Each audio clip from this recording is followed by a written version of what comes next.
Kita mau apa?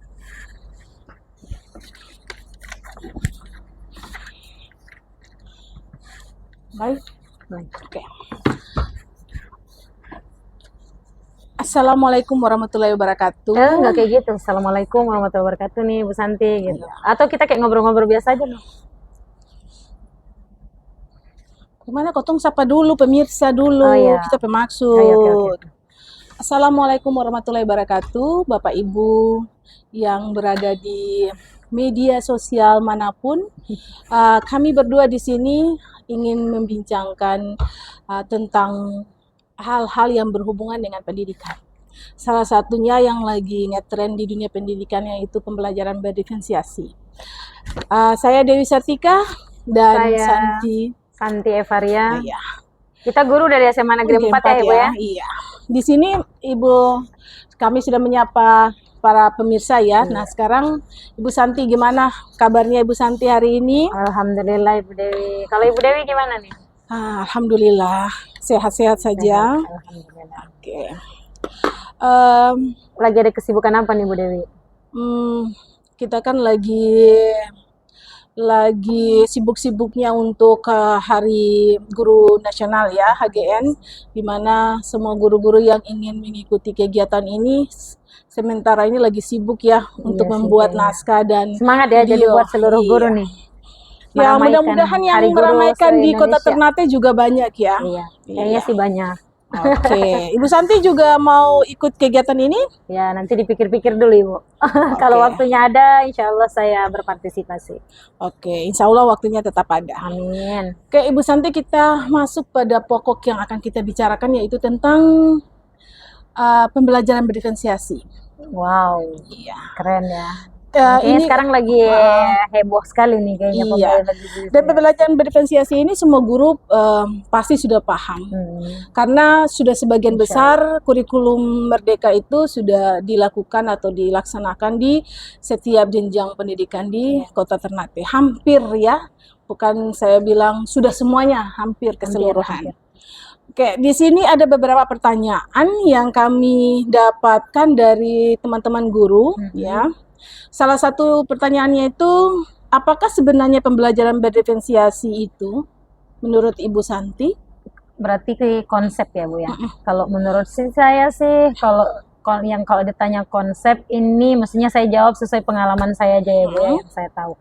Pembelajaran berdiferensiasi itu menurut saya pendekatan pembelajaran yang mengakui bahwa setiap murid itu ya memiliki perbedaan dari gaya belajar, minat, terus itu kesiapan belajarnya gitu. Jadi itu dengan pembelajaran berdiferensiasi ini, ketika kita sebagai guru bisa menerapkannya, artinya kita bisa pro ke siswa. Kita tahu betul apa sih yang menjadi kebutuhan peserta didik kita.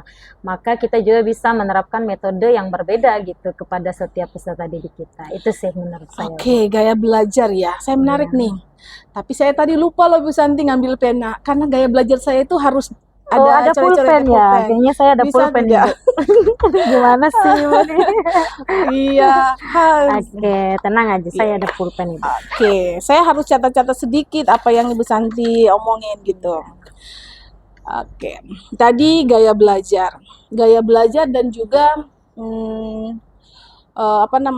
minat kesiapan. Nah, dari ketiga ini, gaya belajar, minat, dan kesiapan itu adalah konsep inti penting dalam dunia pendidikan saat ini, yang dimana pembelajaran berdiferensiasi itu ya keberagaman siswa itu kita bisa terlihat dari sini ya.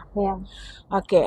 Nah, untuk melihat pembelajaran berdiferensiasi yang berhubungan dengan ketiga ikon ini, saya bisa bilang ikon ya, di mana konsep dasarnya itu harus melalui proses ini, asesmen ya, untuk mengetahui gaya belajar, minat, dan kesiapan belajar.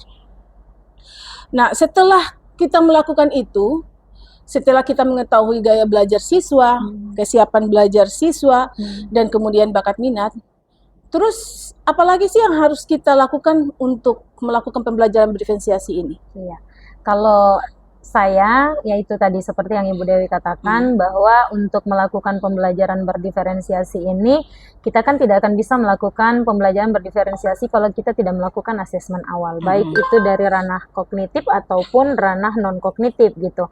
Nah, manfaatnya itu kan untuk mengetahui, baik itu kalau ranah non-kognitif itu kan kita untuk mengetahui gaya sama minat belajar siswa.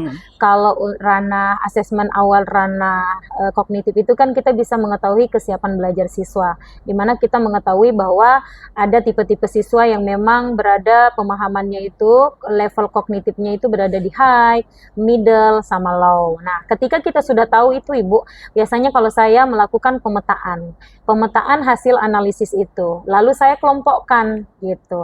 Nah, dari hasil pengalaman saya gitu, saya pernah mengelompokkan siswa itu sesuai dengan gaya belajar, sesuai minat, itu kayaknya kurang maksimal Bu. Jadi kalau saran saya sih gitu, mestinya sesuai dengan pengalaman saya, kalau saya sekarang lebih banyaknya tuh mengelompokkan itu sesuai dengan kesiapan belajar.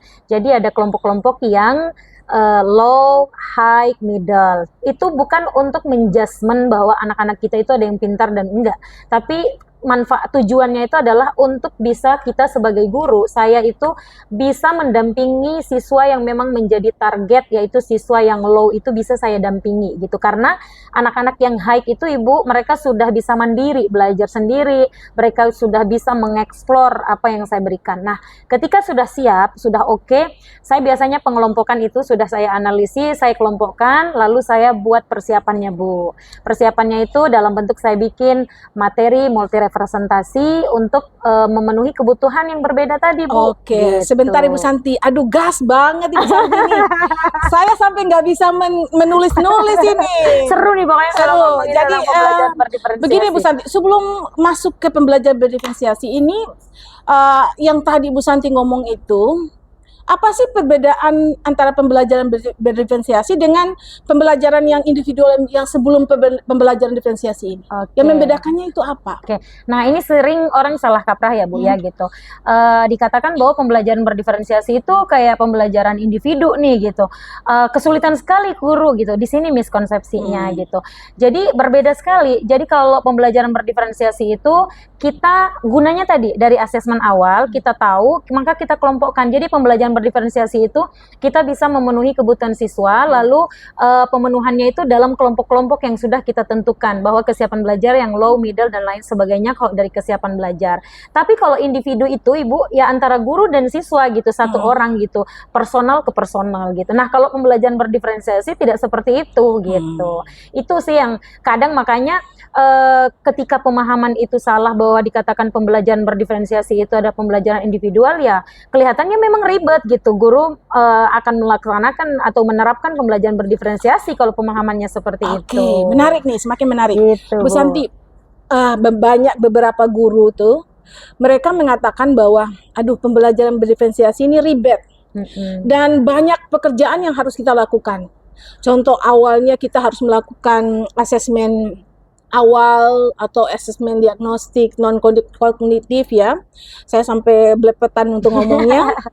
Kemudian Santai, Bu, santai. kemudian katanya ribetnya itu setelah mendapatkan hasilnya, kemudian kita harus merancang pembelajaran yang sesuai gaya belajar mereka.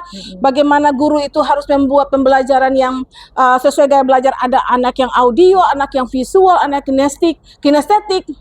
Nah, itu dengan waktu, dengan untuk menyiapkan pembelajaran itu di dalam kelas, kapan guru itu bisa istirahat ya, Bu? Dan makanya guru-guru itu pasti akan bilang, aduh ini pembelajaran diferensiasi ini tambah ribet, membuat pekerjaan guru lebih tambah susah. Nah, bagaimana menurut Ibu Santi? Coba berikan gambaran. Itu. Sebenarnya saya kembali dulu ya, mungkin mundur dulu. Jadi intinya kita sebagai guru itu, kalau menurut saya kita harus memiliki 4 kompetensi dulu Ibu. Iya, 4 kompetensi. Kita Apakah harus itu, memiliki kompetensi kepribadian, kompetensi sosial, kompetensi pedagogik, dan profesional. Nah, ketika ketika 4 kompetensi ini kita sudah miliki, kita tahu betul fungsi dan pokok dan fungsi kita sebagai seorang guru gitu. Saya contohkan nih Bu, dari Ibu punya pertanyaan tadi, wah kayaknya ribet banget gitu, kapan waktu kita menyiapkan semua itu gitu. Nah penting makanya Ibu ketika kita memiliki kompetensi kepribadian gitu, kompetensi kepribadian ini dimana kita itu diharapkan menjadi pembelajar sepanjang hayat gitu. Jadi ketika kita sudah mampu berefleksi, dari situ dari berefleksi setiap saat, oh kurangnya saya nih di sini gitu. Jadi dari situ kita bisa tahu bahwa kurangnya kita di mana, akhirnya kita mau mengembangkan diri gitu. Intinya kita harus adaptif Bu gitu. Apalagi dengan berbagai perkembangan zaman yang cepat, otomatis juga kurikulum juga menyesuaikan gitu. Ketika kurikulum berubah ya pasti ada ilmu baru gitu. Kita harus adaptif dan kita harus bisa punya kemampuan kompetensi kepribadian. Yaitu kita harus belajar nih Bu. Kita harus belajar dulu. Nah sekarang kan sudah tersedia nih Bu, pembelajarannya banyak. Jadi salah satunya gimana sih biar kita cepat. Kalau saya pribadi nih Bu ya, saya sangat senang belajar. Jadi saya belajar sekarang tuh banyak sekali media-media yang bisa membantu kita sebagai seorang guru. Saya menamakan itu Asgutek, asisten guru teknologi. Jadi asisten saya itu adalah sekarang salah satunya AI Bu gitu. Jadi saya belajar berusaha untuk menguasai AI. AI inilah yang akan membantu saya menyelesaikan tugas-tugas saya gitu. Karena dalam waktu berapa jam, nggak sampai berapa jam Bu, berapa menit aja gitu. Kayak membuat konten multi representasi, membuat modul ajar yang sangat menarik. Oke, Ibu Itu Santi. saya minta bantuannya. Berarti itu yang disebut dengan pembelajaran yang sesuai dengan zamannya. Iya. Gitu. Berarti memang ya, berarti guru tidak perlu khawatir. Kita juga akan dibantu oleh aplikasi ya, Iya. termasuk AI. Yang terpenting kita tahu Bu gitu, jangan juga kita harus analisis dulu Gemini gitu. ya, Gemini, dimana ChatGPT. pekerjaan guru itu sudah semakin mudah. Sangat dimudahkan. Selain pekerjaan guru semakin mudah, pekerjaan siswa juga semakin mudah. Iya. Karena siswa itu artinya mereka lebih tahu program-program atau aplikasi yang terbaru. Nah sekarang intinya kita sebagai guru terlihat bahwa kita merancang mode pembelajaran yang sesuai dengan zamannya dan tidak membuat anak-anak itu langsung menggunakan aplikasi tanpa merasa tidak akan ada imbasnya kepada proses pembelajaran. Nah itu berarti terlihat anak-anak itu bisa pakai AI sama ChatGPT. Kemudian Kalau saya sudah Ibu. Yang penting bagaimana saya caranya arahkan supaya terlihat bahwa anak-anak itu mereka betul-betul aktif untuk dalam proses pembelajaran dengan dibantukan aplikasi. Dan itu tidak terlihat bahwa anak-anak itu cuma nyontek aja aplikasi dan itu tidak ada proses pembelajarannya di situ. Iya. Gini Bu, kita tidak bisa membendung ya keadaan AI. Coba deh tanya anak SD aja mereka udah pakai ChatGPT Bu. Kalau kita menolak gitu, sedangkan zaman ini terus berkembang gitu. Tapi kita menolak dan kita tidak mau adaptif gitu. Terus bagaimana gitu? Terus kita selalu mempertahankan, kita nggak mau move on gitu, tetap mempertahankan gaya kita yang lama dalam mengajar. Ya kita akan ditinggalkan gitu. Bagaimana kita menciptakan pembelajaran yang berkualitas nantinya? Makanya kita sebagai seorang guru kita juga harus menguasai gitu AI itu. Kalau saya Bu di mata pelajaran saya, justru anak-anak saya sarankan gitu, silahkan mencari di AI, tapi saya arahkan bagaimana cara mereka menganalisis, menyesuaikan dengan materi yang saya berikan, dan mereka harus bisa Bu, bisa mengungkapkan. Jadi mereka punya, kayak kita tuh punya tools ya, punya gambaran, tapi bagaimana gambaran itu mereka bisa mengungkapkan. Disinilah justru kita bisa mengeksplor dan kita memberikan kesempatan kepada anak didik kita itu kelihatan minatnya, kelihatan bakatnya. Lewat apa tadi tuh kita memberikan mereka kesempatan untuk membuat tugas-tugas yang berbeda tadi, yang itu diferensiasi produk. Berarti itu juga sudah termasuk pembelajaran diferensiasi. Iya, sudah masuk. Masuk di pembelajaran gitu. diferensiasi apa itu Ibu Santi? Yang kalau itu proses ya. Jadi kalau misalnya mereka berbeda silahkan. Kalau misalnya mereka masih mau dari buku, ada yang mau dari AI, mau dari mana, itu sudah masuk di diferensiasi. Sebentar Ibu Santi. proses. Jadi anak-anak itu bisa kita bebaskan mereka mencari sumber belajar itu bukan cuma dari guru tapi dari aplikasi, dari ChatGPT, Gemini, itu mereka silakan ngambil aja gitu. Iya. Terus pembelajarannya di mana Ibu Santi? Oh, pembelajarannya itu kan di awal kita harus, makanya kita, kalau saya ya Bu gitu, jadi kita strukturkan dulu. Makanya di modul ajar itu kita harus jelaskan gitu. Kan pembelajaran berdiferensiasi itu kan ada 3 ya prinsipnya gitu. Ada konten, ada proses, ada produk. Nah, tentu kita harus memilih juga model apa, karena pembelajaran berdiferensiasi ini bukan model dan metode, tapi dia pendekatan. Jadi kita harus tetap memakai model pembelajaran, terus itu memakai metode juga gitu. Nah, ketika kita memakai model apa, ya harus disesuaikan sintaknya. Ketika kita memakai sintaknya itu dengan jelas, Bu, ya pasti proses pembelajarannya akan terlihat gitu. Tapi kalau kita tidak memakai model, ya itu yang suka amburadul gitu, seperti tidak terlihat, bahkan mungkin memang tidak ada proses pembelajarannya gitu. Makanya di dalam proses pembelajaran berdiferensiasi, Bu, tidak bisa terlepas dari model dan metode itu gitu. Oke, menarik sekali. Jadi pembelajaran yang sesuai dengan zaman ini, di mana guru dibantu dengan manajemen waktu, siswa juga dibantu dengan bagaimana dia menemukan informasi yang bukan hanya guru saja, dari guru saja, tapi dari aplikasi yang bisa dia gunakan. Nah, itulah yang disebut dengan pembelajaran diferensiasi, pembelajaran yang sesuai dengan zaman ya. Oke, menarik. Nah, Kita Bapak Ibu sekalian, nih. tidak ada lagi kata kita harus mengatakan bahwa guru itu akan dilibatkan dengan kurikulum yang seperti yang tadi pertanyaan saya itu, bahwa guru akan merasa kapan mereka bisa istirahat hanya gara-gara mereka merancang model pembelajaran yang sesuai dengan kondisi siswa, ya. Tapi ada terbantu ya. Berarti salah nih ya, Bapak Ibu, salah nih. Nah, mungkin saya bisa, Bu Dewi, menceritakan prosesnya biar tergambarkan ya dari awal sampai akhir. Bagaimana sih emang bisa gitu guru pakai AI gitu? Mungkin saya bisa nih, Bu Dewi, kalau memang Ibu Dewi maksudnya mau itu. Maksudnya saya berbagi praktik baik. Boleh, gitu. Bu Santi. Mungkin teman-teman guru silakan. Ya, Ayo tapi kita mohon konsentrasi dikoreksi ya. Namanya kan kita sambil belajar ya, Bu ya gitu. Saya juga sambil belajar, saya sambil praktek, kalau ada yang kurang ya saya analisis lagi, saya perbaiki lagi. Kebetulan di SMA Negeri 4 itu kan kita IKM itu udah masuk tahun ketiga. Nah, dan saya juga sudah menerapkan ini sudah masuk di tahun ketiga, Bu gitu. Jadi karena kebetulan saya kan mata pelajarannya pendidikan agama Islam. Nah, saya contohkan ya, Bu, mungkin gitu. Mungkin Ibu Santi mulai dari begini.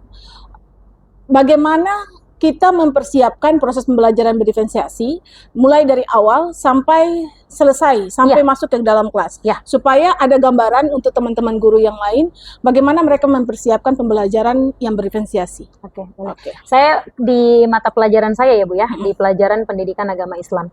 Jadi pertama saya menganalisis CP dulu, Bu. Nah, saya menganalisis CP. Kalau masuk kayak contoh, saya masukkan di analisis CP saya misalnya di elemennya itu ada elemen namanya elemen akidah. Nah, elemen akidah itu saya lihat misalnya memahami peserta didik diharapkan untuk memahami syu'abul iman. Syu'abul itu cabang-cabang iman gitu. Nah, ketika saya sudah tahu, saya akan bentuk tujuan pembelajaran gitu. Saya akan menentukan tujuan pembelajaran. Oh, di situ misalnya sudah terbentuk ada 3 tujuan pembelajaran gitu. Siswa akan menganalisis apa itu syu'abul iman. Siswa nanti akan setelah itu siswa juga akan menampilkan atau mempresentasikan hasil analisisnya. Dan juga kalau seandainya saya memakai PJBL, berarti siswa nanti akan menghasilkan produknya gitu. Jadi intinya setelah saya menganalisis CP, saya akan menentukan tujuan pembelajaran. Kalau sudah selesai, Bu, saya akan melakukan asesmen awal biasanya. Saya melakukan asesmen awal, saya cari, Bu, asesmen awalnya itu dari Gemini AI.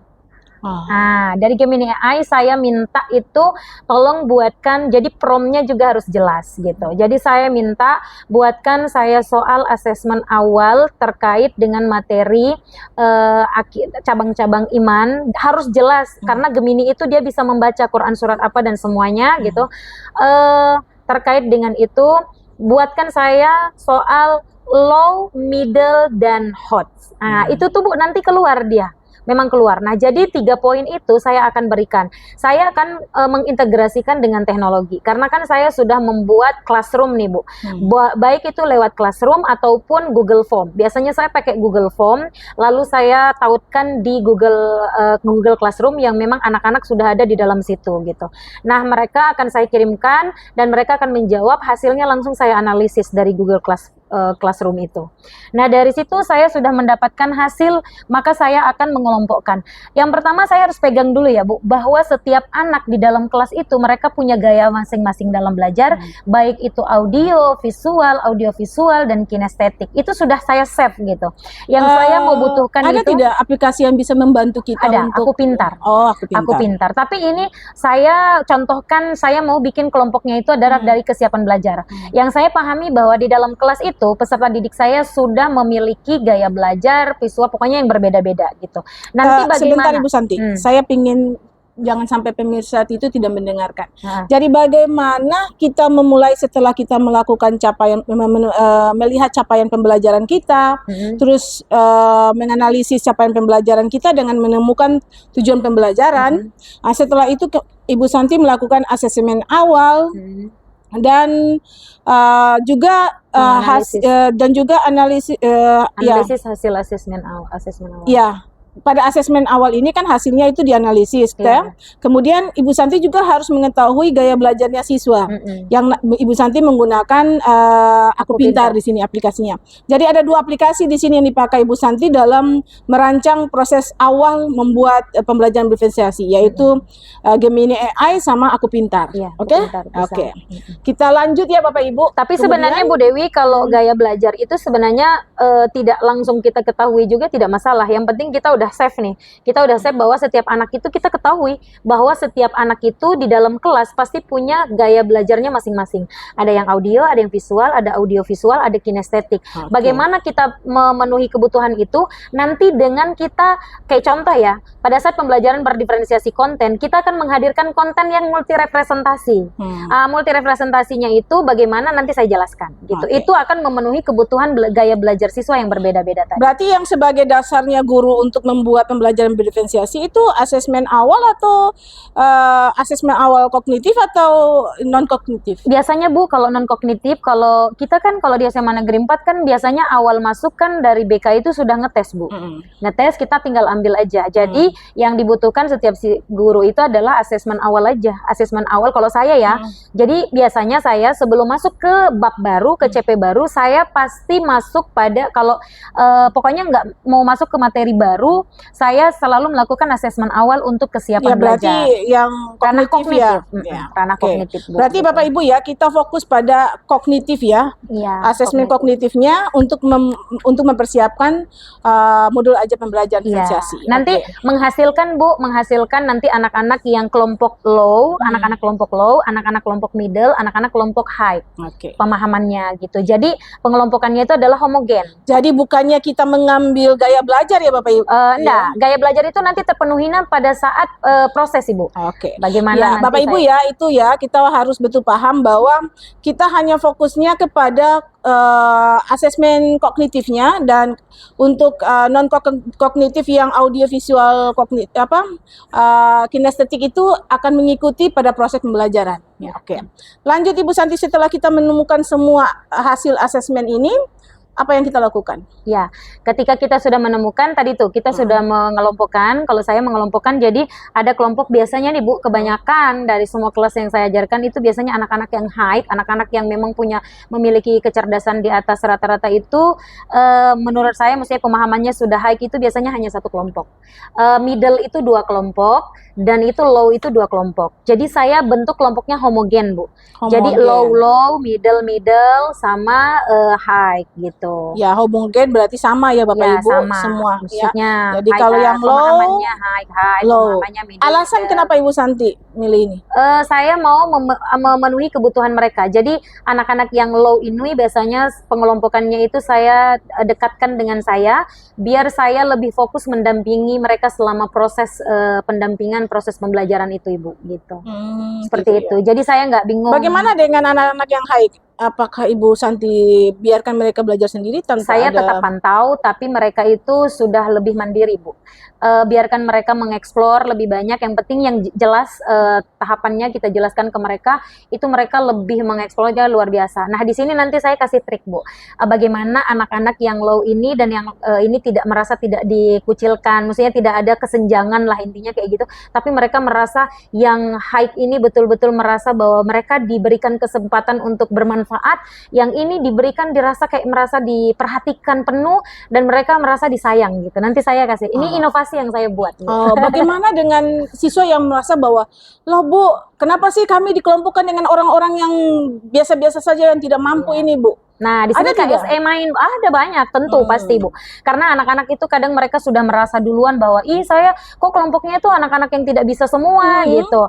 Di sini mainnya KSE Bu gitu. Kesadaran sosial kecerdasan sosial emosional kita sebagai guru harus bermain dan kecerdasan sosial emosional. Ini sesuatu yang baru ya Bapak Ibu, KSE ya. Nanti kita akan untuk pertemuan berikutnya kita akan podcast tentang KSE. Iya, PSE ya. Jadi PSE ya. Jadi biasanya Bu ada kata-kata kecil saya selalu mengatakan kepada mereka, hei anak-anakku sayang, tidak ada anak-anak yang lahir itu tidak memiliki kecerdasan. Ingat, setiap anak memiliki kecerdasannya di bidang masing-masing. Ditunda dulu Ibu Santi penjelasannya itu. Kita lanjut dengan pembelajaran diferensiasi ya Bapak Ibu, fokus ke situ. Ya, nah udah ya tadi ya. Udah tadi pengelompokan, saya kalau udah dapat pengelompokan, saya akan menentukan modul ajar saya Bu. Saya akan bikin modul ajar. Jadi modul ajar itu biasanya saya bikin setelah saya punya informasi ini. Untuk jadi modul ajar saya itu betul-betul fokus sesuai kebutuhan peserta didik saya Bu gitu. Jadi tidak lihat dari internet gitu yang mungkin tidak sesuai dengan anak-anak didik saya gitu. Dan itu saya bisa bikin dalam waktu 1 jam Bu. Bahkan berapa menit aja Bu? Berapa menit aja? Pakai apa lagi tuh Ibu Santi? Gemini AI. Yang penting promnya jelas. Jadi tidak ada kata kita bilang bahwa itu tidak ada waktu untuk membuat ini persiapan pembelajaran yang sesuai dengan siswa yang low, middle, high. Dan itu pekerjaan yang memberatkan Bapak Ibu. Ternyata cuma berapa menit Ibu Santi? Ya bisa sekitar 10 menit. 10 menit Bapak Ibu, tidak ada komplain ya Bapak Ibu. Tinggal kita analisis. Kita tinggal analisis, kita perbagi sesuaikan. Nah, saya bikin modul ajar yang saya sesuaikan Bu. Yang penting promnya harus jelas. Promnya jelas. Tapi ketika kita sudah cari modul ajar lewat AI, promnya jelas, kita analisis lagi Bu. Analisis lagi mana yang kurang, mana yang itu. Yang penting betul-betul promnya itu jelas sesuai dengan kebutuhan peserta didik kita, langsung jadi tuh Bu gitu. Nah kalau udah selesai saya akan menyiapkan konten atau media ajar. Tentunya media ajar Bu, saya mengintegrasikan dengan teknologi untuk memantik biar anak-anak didik saya itu tertarik belajar dengan saya gitu. Nah ini juga Bu, saya menggunakan AI. Berapa menit aja Bu gitu.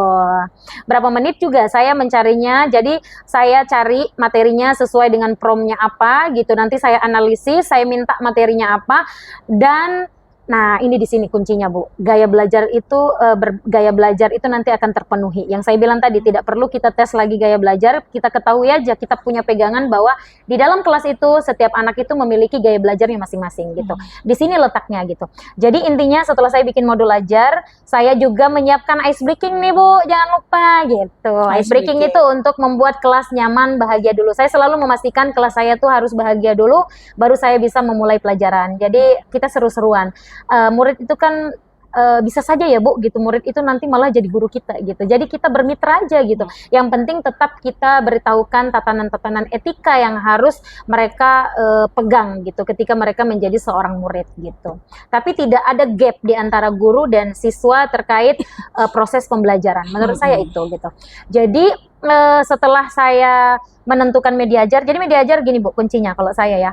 Jadi saya melakukan pertama ini sudah masuk pada pemenuhan kebutuhan siswa pada diferensiasi konten. Konten itu materi gitu. Jadi untuk saya memenuhi peserta didik saya dengan kesiapan belajar yang berbeda, yang low, middle, high, ada gaya belajar yang berbeda-beda, audio, visual, dan lain sebagainya tadi. Di sini saya sudah harus bisa memenuhi kebutuhan mereka. Dengan cara apa Bu? Saya membuat konten materi, media ajar yang dimana nanti di situ bisa memenuhi kebutuhan mereka. Nah di sini adalah namanya konten multi representasi. Konten multi representasi itu saya membuat materinya itu sama, tapi dengan tampilan yang berbeda. Contoh misalnya kayak tadi, cabang-cabang iman. Saya misalnya cabang-cabang iman itu ada 77 cabang iman gitu. Narasi, jadi narasinya sudah dapat. Saya bikin narasinya satu di slide slide pertama untuk pengantar materi, slide keduanya itu sama bahasanya 77 cabang iman tapi dalam bentuk video. Terus ada lagi saya taruh lagi materinya itu 77 cabang iman tapi dalam bentuk kayak misalnya pohon yang tergambar itu seperti foto, Bu. Itu tinggal ambil aja di internet. Tinggal kita comot aja, tinggal ambil, taruh di Canva gitu. Terus juga yang tadi 77 cabang itu saya biasanya bikin tabel, Bu.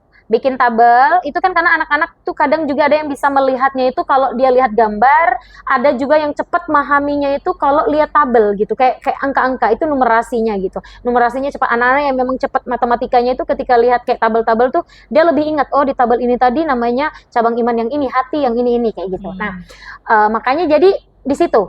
Terus itu bagaimana untuk anak kinestetik? Biasanya saya meminta mereka untuk mari ke sini atau minta bantuan mereka pada saat saya menyiapkan materi, atau juga boleh kita taruh misalnya kita print, misalnya ada beberapa kayak tadi tuh yang foto ada 77 cabang iman kayak pohon gitu, kita tempel di samping-samping, izinkan aja anak yang kinestetik untuk membaca di samping nanti gitu. Itu untuk pemenuhannya.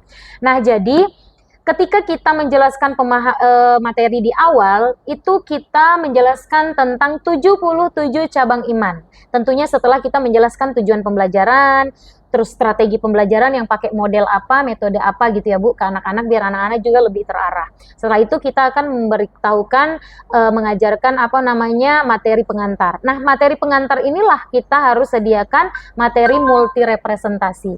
Tadi tuh ada materinya sama, tapi misalnya kita jelaskan dulu. Ketika narasi kita jelaskan. Karena anak-anak juga ada yang audio kan, cepet nangkep pelajaran itu ketika dia gurunya harus menjelaskan. Itu audio. Terus bagaimana anak-anak yang memang audio visual tadi, materi 77 cabang iman saya sudah siapkan, nanti ada video yang saya tampilkan, nanti saya putarkan, nanti anak-anak akan nonton.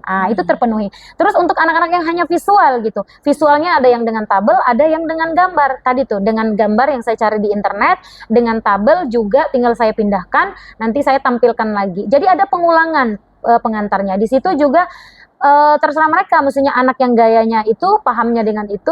Di situ kita sudah memenuhi kebutuhan gaya belajarnya, Bu. Seperti itu. Oke, Bu, menarik sekali. Nah, sekarang pada proses apakah siswa itu, maksudnya pada situasi mana siswa itu dia terjadi proses pembelajaran, di mana siswa itu dia mencari informasi. Nanti setelah ini, Bu, kan saya kan masih memberikan pengantar awal nih.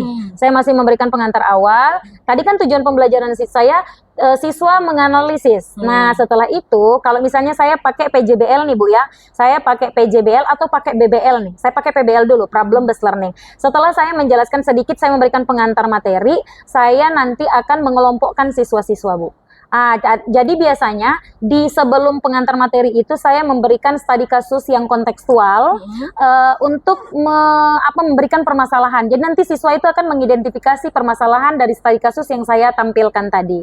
Setelah itu saya akan membentuk, kan namanya kalau PBL kan orientasi ya Bu ya, kelompok, bukan orientasi pengelompokan. Pengelompokan. Jadi organisasi, mengorganisasikan ya.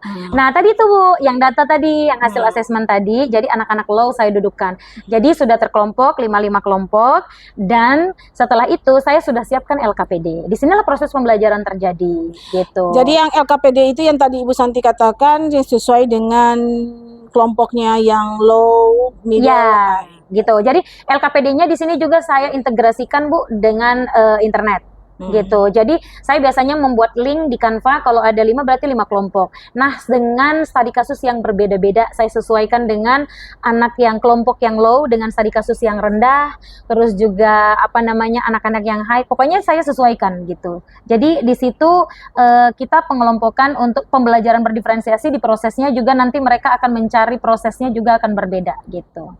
Kan karena tadi kan kelompoknya kelompok kesiapan belajar kan. Jadi saya siapkan studi kasus yang untuk anak high itu kerumitannya lumayan tinggi analisisnya, terus juga itu terlihat dari soal-soalnya Bu, karena soalnya soal-soal menganalisis gitu. Dari kasusnya juga seperti itu. Dan itu saya dapatkan dari mana Bu? Kalau kita bikin langsung kan kita pasti membutuhkan waktu karena berpikir. Dari AI juga Bu. Gitu. Tinggal minta cari aja gitu.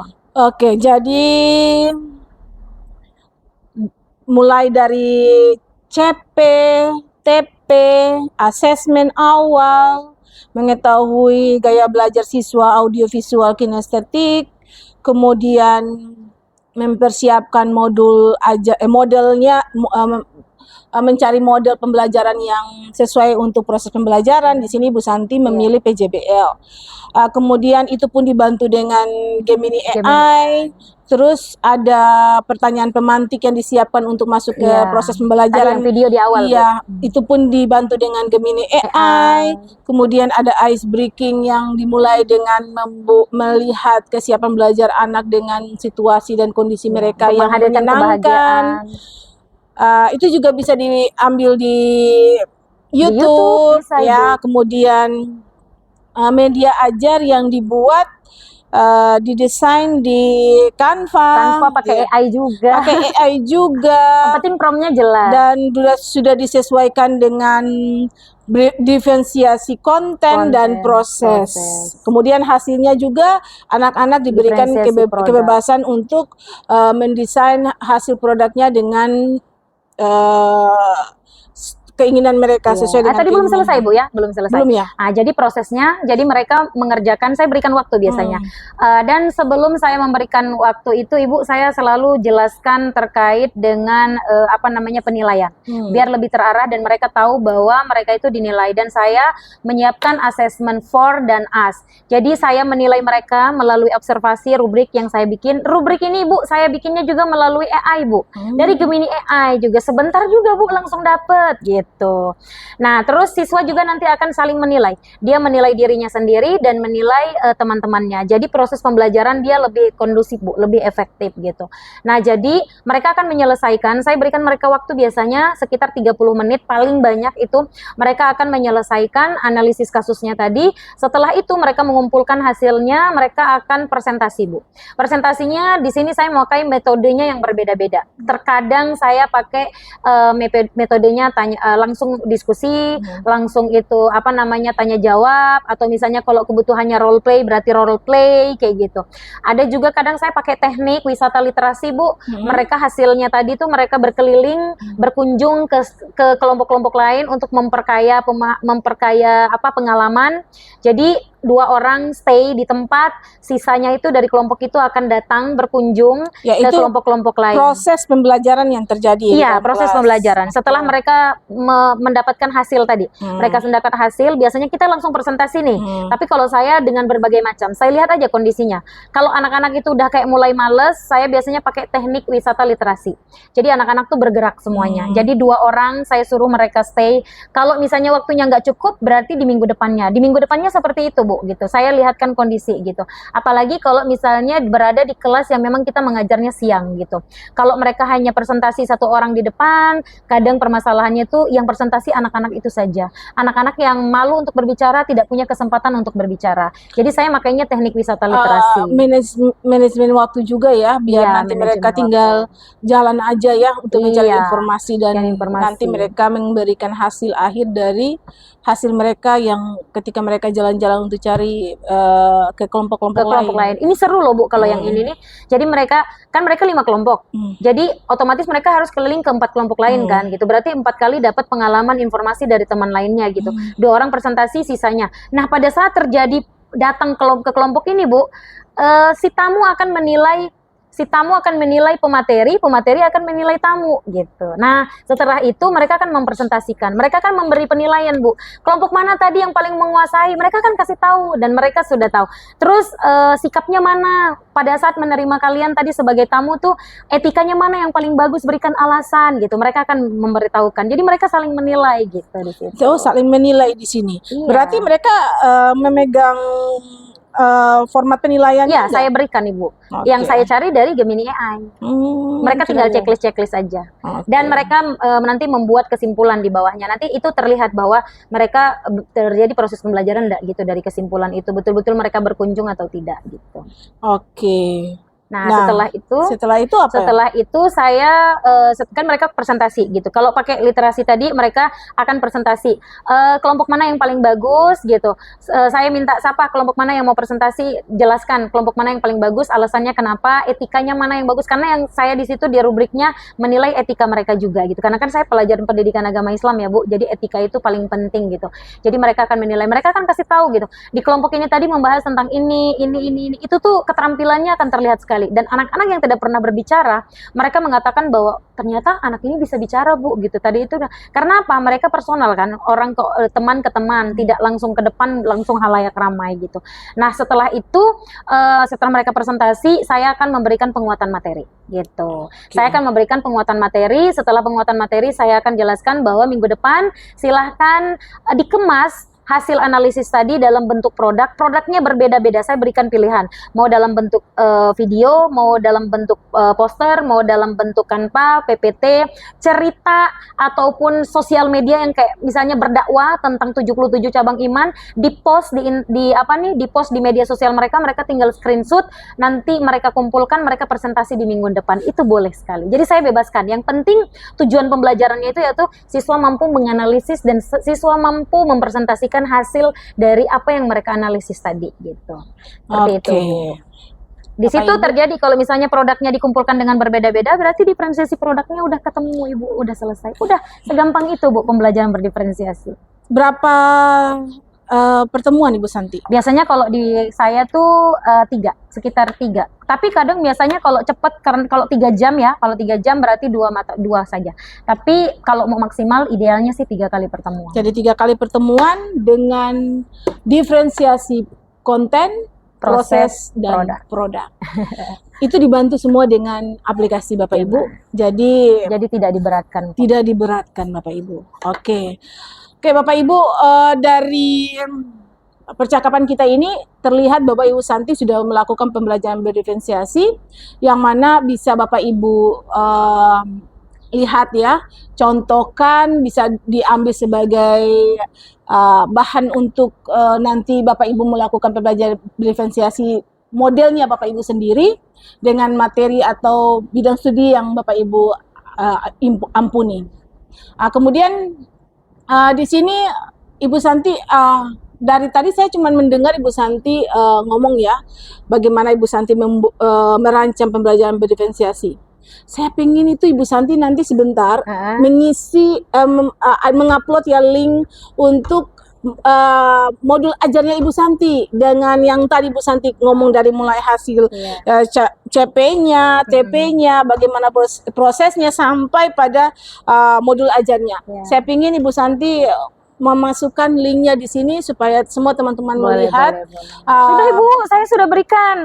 Justru malah di dalam modul ajar itu sudah terintegrasi dengan PSE dan KSE-nya. Iya, nanti ya. Budaya positifnya juga sudah ada. Bisa nanti ngambil di bawahnya ya di link ini.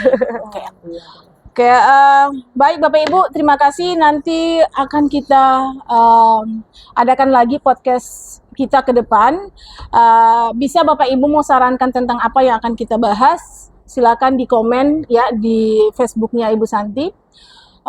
Kemudian nanti kita akan membahas sama-sama. Jika ada pertanyaan, silakan masukkan di sini. Semoga ini bermanfaat buat kita Bapak Ibu. Amin. Kita belajar terus ya Bu ya. Dimana kita harus selalu berusaha untuk memahami kurikulum yang selalu berubah-ubah, di mana kurikulum ini dia akan menyesuaikan dengan kebutuhan peserta didik kita dan juga kebutuhan guru ya. Harus adaptif sih. Iya. Baik Bapak Ibu, terima kasih sudah mendengarkan kami di podcast kita pada sore hari ini. Dewi Sartika, Santi Evaria, SMA Negeri 4 Kota Ternate. Bye bye. Assalamualaikum warahmatullahi wabarakatuh.